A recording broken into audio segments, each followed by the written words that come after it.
So I am Nikila Majors. I'm going to introduce myself for a hot second. I am a lady with a lot of things that I do. So I'm an author. I have 2 books. The first book is called 7 Days to Pray the Single Away. And that's a partner prayer devotional where basically you're praying over relationships for 7 days, but you're praying for the other person's relationship. So I'm praying for you, you're praying for me. So I just got married about 5 years ago, 4 years ago. I don't keep track. I got married and I love him. But before we even got married, I had already had women who had prayed over him for years and years beforehand, and I could see him reaping the benefits of those prayers. And so it's a really dope concept, I think. It was God's concept, not mine. I just wrote it. And so the second book is called Why Smart Girls Do Dumb Things and the Guy Who Loves Them. And so that book is looking at really women in the Bible. And I look at their situations like Leah and Rachel, for example. They fighting over a man, you know, the story. And it's good, it's juicy. And so all these good nuggets in the Bible. My task, and God's really giving me the ability to take the Bible and break it down into like practical pieces. So that's really what that book is looking at, why they're smart, the dumb things that they did, how we do the same thing, because we still do, and how we can come and recover from that. So that book is great for groups and stuff like that. I didn't bring any of that stuff today because y'all are my assignment. So that's what I focused on. I also have 2 ministries. So one of them is called Hagar's Fountain of Hope. We empower single women, and then I also have a page on Facebook called MIC, and that's for mothers of incarcerated children. And so that gives us a place to be free to grieve, because society don't let us grieve. We lose our kids because it ain't the same. And so I give people a safe place to come and talk, and y'all can watch the news. That room should be full because it's a lot of kids going to jail now. So that's one of the places that I have. And then I'm also a literary midwife. I help people birth books.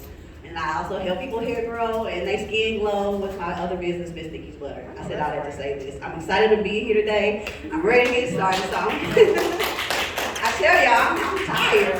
I don't know if I'm tired. So today my assignment is to talk about weapons. And so I'm going to share my story. And I'm laughing because my sis, she's gone, but she's not lying. God is stretching us. And so after the season I've had y'all here, this message is difficult for me. So I'm asking that y'all give me some grace and mercy, and I'm going to give y'all what God gave me, how he gave it to me, because this is not me. Let me tell y'all this right now. So I want to tell you guys, so the title, if I had the title, I would say it's called And Then, right? And Then. So in 2017, life was great. I had just hooked up with my boo, and he's actually my middle school boyfriend. He's my very first boyfriend. That's why I don't keep track no more. It's been forever. And so we finally got back together, we got married, life is good, job popping, you know, lost a little weight, all of that kind of stuff. And then I'm at work one day and I get a phone call to come home. And she's like, Mama, this is my son's girlfriend. Mama, you gotta get here right now. Something happened. And I pull up to the scene and it's police and it's ambulance and it's a coroner's van and it's a lot going on. And so, they were trying to arrest my son. This is right before Thanksgiving. So they picked him up and they released him. And so we had planned a trip to Georgia. So we went on that trip because I need to get away. It's imperative that I do. And so I got away. And before I could get back home on that little funky 3-day trip, my son was arrested officially. I ain't seen him since in person except for a couple of times we had some visits. But then COVID hit. So he was officially arrested. This guy at our church who was my friend and who actually had baptized my son that Sunday before he got arrested, so that was really special to me. He got rebaptized, and the guy who did it, he passed away before we got home.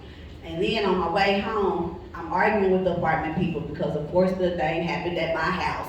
So now I'm homeless. And so now I got these 2 girls and my fiance, and of course he loved me, but homeboy in a 1-bedroom apartment. He wasn't trying to take, you know, so we got the kids in the living room on mattresses because I literally didn't have any place to go and I had to beg them to let me get back home first before they kicked all my stuff out. So all of this stuff is going on. This is towards the end of 2017. And y'all, I'm heartbroken. I love my kids. I have sacrificed for my kids. And it's hard when you end up, so his story ended up on Facebook, right? As it does. And the first comment is well, where's his mother? I've been here. I've been here. And I got a master's degree. We ain't dumb over in my place. I preach education, I preach religion. Not just preach religion, we live it. This is me into my ministry, giving to other people, and we donate every year, so it's not like I didn't teach them anything. And I took them everywhere. I feel like kids can go anywhere. We did operas, we did symphonies, we did trips, and just because God is good, I would get opportunities to go to like coach events, and we in box seats, y'all. I got $5 in the bank. Literally, we in box seats. And you know what I'm saying? And we just living the good life. So they saw all of this, and for them to say, where's your mother? Yeah, I was broken. I was heartbroken, and I was starting to be broke because it's calling home every day. If you've ever had a person incarcerated, it's expensive. Expensive. And nobody tells you to put money on your phones before they call. They let them call, and then you spending $20 every call, $50, spending $50, $60 a week. And my fiance like, bro, I love you, but listen, this is starting to put some strain on some stuff. Money getting funny, me and him falling out. We got married in June of 2018, but all this stuff is going on. And I'm broken, y'all, and I just really felt lost, right?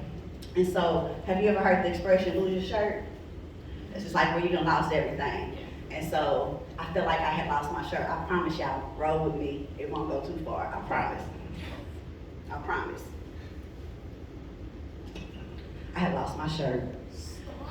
And so, going through this season, 2018, so we get to the middle of 2018. At the wedding, it was a bomb.com, it was on the circle, we rolling big, blocking streets. It was great, but I could see my son's jail from the circle, from my hotel room. And so it was bittersweet, you know what I mean? And so we're going through this whole season. 2019 rolls around. I think I got a popcorn kernel in my tooth, right? So I go to the dentist. I'm like, I got this popcorn kernel in my tooth. My mother would have a heart attack if she knew I had gum in my mouth. I had a popcorn kernel in my tooth, and so they ran their x-rays, and she was like, yeah, the dentist will be in here to see you, buddy. She had this look on her face. So I'm like, okay, what's going on, blah, blah, blah. Dentist come in, long story short, I got a tumor in my jaw. And it was Friday, let's say. Monday, I was in the dentist. I was in the oral surgery because they was like, it gotta come out. It has to. And so I'm like, okay. So if you know me before this, my smile is my trademark. It hit the room before I hit the room. Like, who's Nikki? You know Nikki with the smile. Yeah, Nikki with the smile. That's me. And so here I am, y'all, literally losing my smile. You want to talk about heartbroken? I'm talking about heartbroken. So they pulled out the tumor. Thank God it wasn't cancerous, but it was aggressive. So they pulled it out on that Monday. By the time I got to the big doctor, the surgeon, it had already grown back. And so he was like, listen, I'm gonna have to take a couple teeth. We're gonna have to pull it out. He was like, you ain't got no jawbone left. You just been out here swinging. So had I not even went to the dentist, I didn't have any jawbone over here, nothing, y'all. So I didn't know any of this. So he said, listen, we're gonna have to take all of that out. So they took it all out, took 3 teeth out, and put a metal bar in my jaw. Now I'm really devastated. So, see, it looks like almost like a person who had a stroke. And so I couldn't smile anymore. So my son's in jail. I ain't even got my smile no more, y'all. I'm losing my mind. It felt like I ain't having sex with my husband. I ain't fixing food for the kids. I ain't cooking. I ain't cleaning. I ain't doing nothing. Don't call me. I was hitting stage 2, right? I was already in stage 2, and so it was just craziness. And they came back and they said, well, good news is it's not grown back. That was good news. But I'm gonna have to take your bones and your leg, so I can replace your jawbone. I'm like, okay. No, I do that. So he had to remove the fibula bone from my leg. I'm gonna show y'all. I promise this is as naked I'm gonna get. And I have stuff on under here. I already talked to mine. I'm just fat. Y'all just gonna have to deal with that. How about that? Well.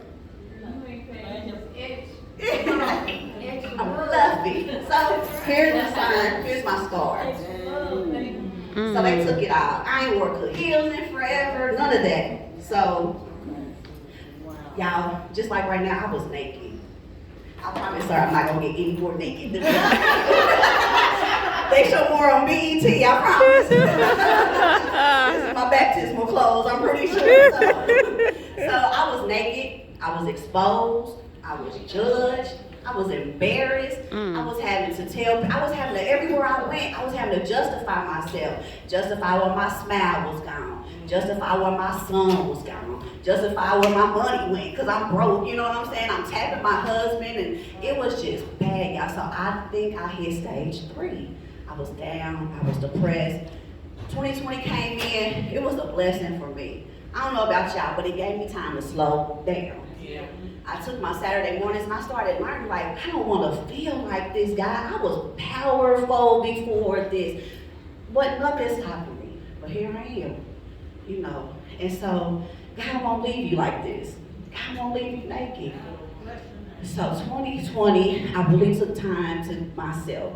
I started waking up in the morning, so I found a bald spot. She probably knows. So I found a bald spot in my head. I was like, oh, this is a great time to figure it out. So I was like, in the mornings, I get up like 5, 6 o'clock in the morning, because I was learning how to set boundaries. Then when nobody was woke, nobody was up, it was just me and Jesus and the ancestors. I'd go on in the kitchen and I whip up my butter. I was, doing aloe. And just during that time, God was just talking to me, telling me how important I was, telling me how special I was, and how I was taking care of myself. I started to feel better and better every day. Because, I started making my products because I felt bad. My hair was dry, my skin was dry, I had a bald spot, I didn't want my husband to touch me. Don't look at it was bad, y'all. Like, I don't know how this dude survived it, but, it was rough. And so I was like, I'm going to start taking time for myself. And then those moments with God and the ancestors, that's where the butter came from, because they'd be like, man, put just that much in there. And it was bomb.com. But anyway, I'm not here for that. So, it's kind of like, it gave me a chance to really see where God was trying to take me and what God was really trying to do with me. And so 2021 hit, and I thought, I'm about to be popping, business popping. I'm on TV and news and everything. Yeah, he said, simmer down, homegirl, because it was still more stuff to happen. And so 2021, the friendships that I had built when my son got arrested, I had some really great friendships that had started to build. And then God's like, all right, it's time to go. I'm like, are you kidding? I really like these people. He was like, no, it's time to go. And so I fought. I fought. My husband said, I literally watched you break up with another woman. And it felt like that. I cried, I cussed and fussed, everything. It was because it was heartbreaking, because I was so attached to that relationship and what she meant to me, and I would never take away what she did for me, right? And so all of this stuff is going on in 2021. I said, okay, that's it. I need to get better. But the work was starting in 2020. So I got up one day and I was like, you know what?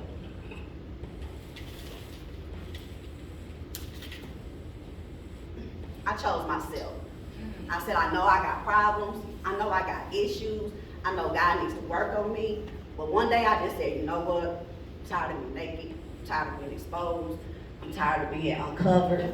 I'm ready for God to really help me. Yeah. There's 2 scriptures that he really put on my heart. The main one is 2 Corinthians 10. And it's, weapons of our warfare are not carnal, but are made mighty through Christ for the pulling down the strongholds and casting down imaginations and every high thing that exalts itself against the knowledge of God, and bringing every thought into captivity of Christ. And I had to memorize that. God said, memorize it. He said, because you don't need it. Yeah. I had strongholds hold me down, y'all. I'm arguing with everybody. I'm arguing with myself because I knew I could do better. It's like, come on, Nikki, you know you're better than this. But it was hard. If you've ever been in depression, it's hard to just dig yourself out of it. Yeah. But the first step is saying, I got a problem. Yeah. I called my pastor. I'm like, hey, can you help me out? And he's like, yeah. So we started really talking, because we believe in my church, we think of theology and therapy. Yeah. Both are important. They both work hand in hand. And that's what, that's how we believe. So he counseled me. And so I'm looking at the scripture and I'm like, okay, the weapons of our warfare. Well, what are those weapons? What is it that you have for me to be able to pull down these strongholds? I was self-esteem. I didn't feel like I belonged. You know how much I had to hype myself up to just be here today? This is like my second speaking engagement in forever and ever, because I was like, nobody want to hear what I got to say. You don't even need to hear what I got to say. You know what I'm saying? So God had to get me through all of that. And so the other scripture that he took me to was Ephesians. Let me grab it. Y'all can probably hear my loud mouth anyway. My husband told me I talk low since the surgery. But, like, what man would be upset because a woman is talking lower? He's a glutton for pain, I guess, for punishment, I guess. So we come over to Ephesians 6 and 11, and it's there. Stand therefore, having 14, having girded your waist with truth, having put on the breastplate of righteousness, and having shod your feet with the preparation of the gospel of peace. Above all, taking the shield of faith with you, being able to quench all the fiery darts of the wicked one, and take the helmet of salvation and the word of the Spirit, which is the word of God, praying always with our prayer and supplication in the Spirit, being watchful. So here God has given us a whole, like an artillery, like a weapons. We have this whole group of weapons that we can use on the battlefield. As she was talking, these are the weapons that we use to fight that. So the first one is the belt of truth. So, all right, sis. The belt of truth, I don't know, it reminds me of Wonder Woman. Remember she had the little lasso? Oh, yes, she did. So my women's Bible talked about how they believe that your emotions were housed in your gut. That this is where your emotions come from. I feel it in my gut. And that's where we are. So when you gird up something, that means you gather it up. Back then they used to gird up their little dress thingies that they used to, I don't know any of the technical terms, they dress things, they gird it up right here, right? But so us girding up our emotions, that means that we have to tell ourselves the truth. Right. Girl, you raggedy.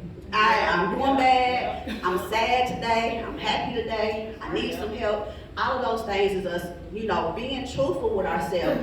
And my study Bible said, after the person knowingly allows herself to believe a lie because of fear or self-pity.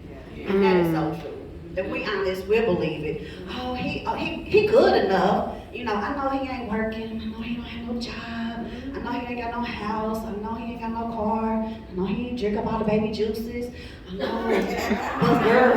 But girl, what? Like, he's no good for you. Like, where are we going with this? Right. But I think he can change, because a lot of the times we get caught up on people's potential. Right. And they never intend on meeting that potential. Like, we're like, oh, you could be a lawyer or a doctor. And my husband had to check me. I'm like, bruh, y'all see, I'm a serial entrepreneur. I started a business tomorrow. I'm like, bruh, you can do this. He's like, I'm going to be an electrician in Marion County. And I'm going to get off at 5. I'm going to come home and go to bed by 7.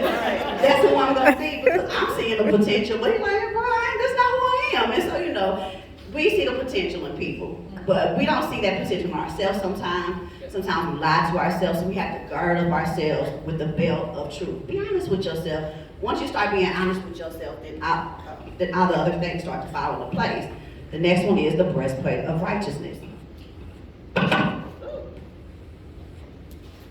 don't know how hard it is to find a breastplate of righteousness in the city without paying $16 million. So what? Y'all gonna work with what I got today. That's it, we take it. That's good enough. I don't know how. Oh, work out. Oh Lord, the truth didn't broke. It breaks sometimes, but it come back. It come back on. There we go. So breastplates are meant to protect, right? And so we have to protect our heart. Women, we bad about it. We just throw that thing out like this. Boom, boom. You can have it. And then on the other hand, we'll have walls up. I don't know how we do it, but we'll block everybody else out to is that one person who we needed to kick out. But we'll have them out there. So once we start being truthful with ourselves, we'll say, okay, I don't even know this. So we'll say, this is where I'm at. This is what I want to do. And so we start to guard our heart. Nah. Bro, I'm not going there. I'm not going there. I'm not spending that because I'm trying to save. And we start to be truthful about everything. It makes me think of, I just lost my whole train of thought. But anyway, so the breastplate of righteousness. So righteousness means right, rightness. A lot of words in the Bible sound so big, like, oh, breastplate of righteousness, that's too holy, or whatever the case may be, I don't know. But it just means protecting our heart with what's right. Is it right for me to be out all night and I know I gotta go to the morning? No. Is it right for me to bring people into my life who I know don't have good intentions for me? No. So we start to guard our heart. Boundaries. The devil thinks he's tricky. Boundaries. Setting boundaries is so important.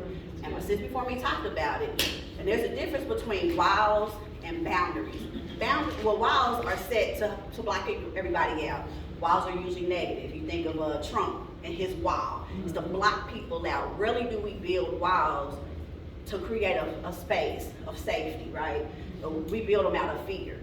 But when we build boundaries, we set the stage to tell people how to treat us and how to treat ourselves. Like she said, for me in 2020 was a great opportunity. So everybody home, everybody wants you. It's too much. So I said, listen, 9 o'clock, if you don't hit me before 9, you ain't gonna hit me again till the next day. Do not disturb is going on. And then I would put the kids on there, but I would tell them, 10 o'clock, I'm off duty. Don't call me, don't text me, don't download beeper number if you need me. Don't do none of that unless you're dying. Then I can't help you. But I do my best, you know what I'm saying? But I had to set that time and set those boundaries.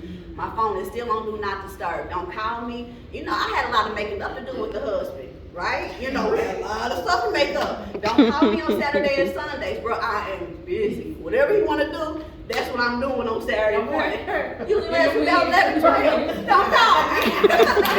Don't call me. So, you know, after I mingle with the ancestors, you know, I don't handle all my business. It's a good day today. So I had to set those boundaries for myself, or I would have let people just run me ragged. I'd have been stage 4 in no time flat. Because with all of that, y'all, I'm still dealing with I'm still dealing with my son, and he's going to trial.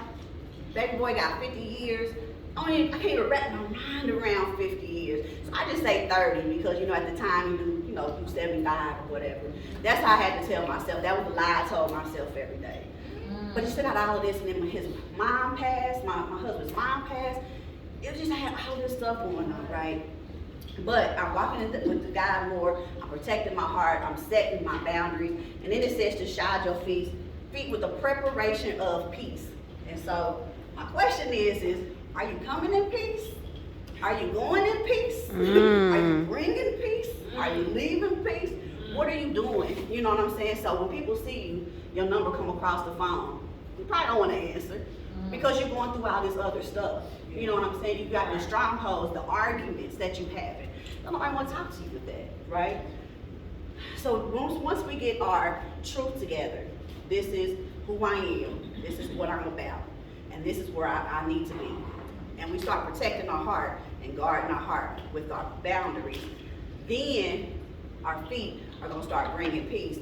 Now, was everything fixed? Not at all. But I know they got to take care of it. I'm resting in the peace of Him. You know, I'm not coming to start arguments with nobody because your preconceived notions about me don't matter. Because I know who I am. I know what I'm trying to be. And so it brings about this level of peace from you. And so, I'm like, my kids love me after a while. At first they didn't like me. And my husband was a little iffy. He really wasn't sure. Because I was just like, y'all, tilting on from 3 to 4, stage 3 to 4 every day. It felt like I was just literally losing my mind.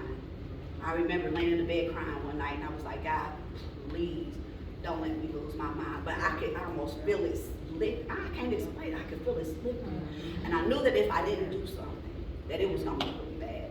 And so after that, after we have our peace, then we have to take on the shield of faith. I ain't gonna wear this thing the whole time because I think they're kind of dumb. If you have one, sorry, I don't know. I just can't get it. But we think of 2020. We think it told us that we had to shield ourselves. People words, people everything. And if we be careful, we'll let that stuff hit us, and that stuff can harm us. But when we walk in and when we look at things from a filter of faith, if she had a faith filter that went over there and it just cleared everything up, that's really what walking in faith is. Faith is hoping for something. And sometimes we think faith or the word hope is bad, like it's not spiritually rooted, but faith really is hoping for something. So now when you talk to me and you say, oh girl, you ain't gonna never be nothing. No, it's about to hit my shield because my faith says something different. I'm hoping that God is gonna transform me into something there. All right. So that's what this is all them fiery darts of the devil hitting that field of your shield of faith, and that's how we have to start looking at things. I'm not gonna wear this like I said. It's not gonna complete this outfit. So then the next is the helmet of salvation. So salvation is another one of those words where we kind of freak out and we like, oh, it's just a big word and it's too much. And it's not. Salvation is literally God saving us, right? And I like to use the thief on the cross as an example. I grew up in the apostolic church. I know all about the good old doctrines and all of that stuff, but I like to use the thief on the cross. He's next to Jesus. They up there hanging. He like, hey, yo, Jesus, remember me when you enter into your kingdom. First he said, oh, I belong here up on the cross, but he don't. And then he says, Jesus, when you remember me, remember me when you go into your kingdom. And Jesus said, well, today you'll be with me in paradise.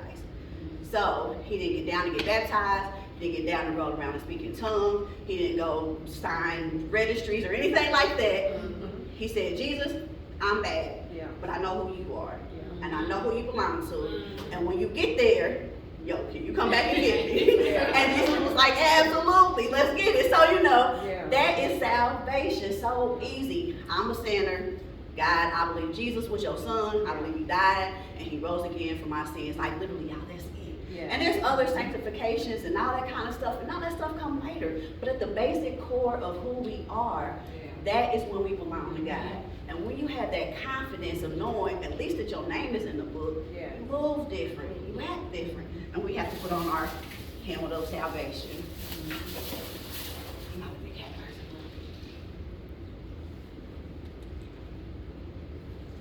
All right now.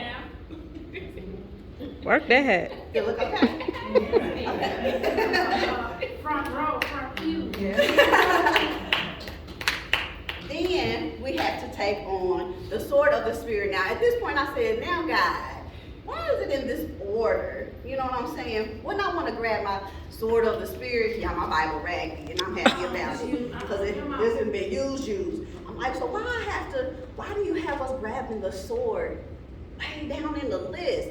Because sometimes until you tell the truth about who you are and where you're going, until you learn how to protect your heart, anything he says is not going to matter because you're not going to take care of it. You know what I'm saying? Once you get them feet moving in a place of peace and being prepared for peace, once you get to all of those things, then you're going to be like, wait a minute. Oh, and your helmet of salvation, because I belong to the Lord. Wait a minute, there's some stuff in here that he told me I could have. Some stuff in here he told me I can do. It's some stuff in here he told me he would do. So now I'm going to start digging deeper. Woo, y'all, when you get to digging deeper, oh my God, it's just amazing what God will open up for you and will show you. And so this is you getting ready. You know what I'm saying? This is your sword. This is what you fight with. When Jesus came out of fasting and the devil was coming after him, like, blah, blah, blah, blah, and Jesus like, it's written. He's like, hey, eat this bread. And he like, nah, bro, I don't eat that. He's like, hey, jump off of here, they'll save you. Nah, that's not what the word say. That's how we have to be. We have to do what my pastor calls interrogate the word. Who sent you? Oh, you ain't nothing. You ain't gonna never be nothing. God don't even want you. Hold on, where'd you come from? Who sent you? You not according to this word. You ain't. That can't be God. This can't be God. This situation can't be right. Or this situation look like God. So let me tell y'all what this whole thing. So me and God fighting. Joy told me I'm coming to do it. Joy told me, and I'm like, yeah, okay, that sounds real cute. And then God said, well, you gonna do this whole illustration. And I was like, I bet I don't. Like, I bet you do. So I keep forgetting about it. Y'all know lie. This was the suit I was gonna get. Forgot all about it. Fashion Nova sent a message like Wednesday. It was like, if you buy today, you can have it by Friday. Look, it's discount. I said, okay, then we're fine. I'll go get naked in front of people. If it's for your glory, it's part of my story. And so that's just how God is, though. But it's just crazy how he'll work it out and all the things that he have in here. So to complete the outfit, prayer. You gotta get covered in prayer. Prayer is one of those things that we talk about, and we wonder if it's scary or spooky. Literally, like I'm speaking to y'all should hear the ways I talk to Jesus. My pastor would probably, no, not my pastor. Y'all pastor would probably have a whole heart attack. Like, did she just say that to Jesus? I'd be like, come on, God, that's just raggedy. Well, we gotta be, he'd be like, listen. My conversations with God be crazy. Listen, Jesus, I'm about to cuss them out. Like, these are all the words I don't want to say. I done cussed a couple times in prayer. Like, Jesus, I'm sorry. Like, what? I'm so angry. And he'll say, okay, let's get that together. Get it together. That's where I get my power. And my pastor says, he says that Jesus can be found the purpose can be found in his presence. And that's what prayer is too. We in the presence of God. We get into the peace of God. We get in the direction of God. He's moving us where he wants us to go. And it's so important. It completes the outfit. And that's what prayer does. So the weapons of our warfare is your truth, your breastplate, keep yourself covered with the things that are right. You got your helmet of salvation because you belong to the Lord. don't forget your peace, because nobody want all that chaos that you bringing. Your sword, and also covered in prayer. And then I looked up, and I didn't look like what I had been through. It was bad. But God had changed me, had transformed me. Thank y'all so much.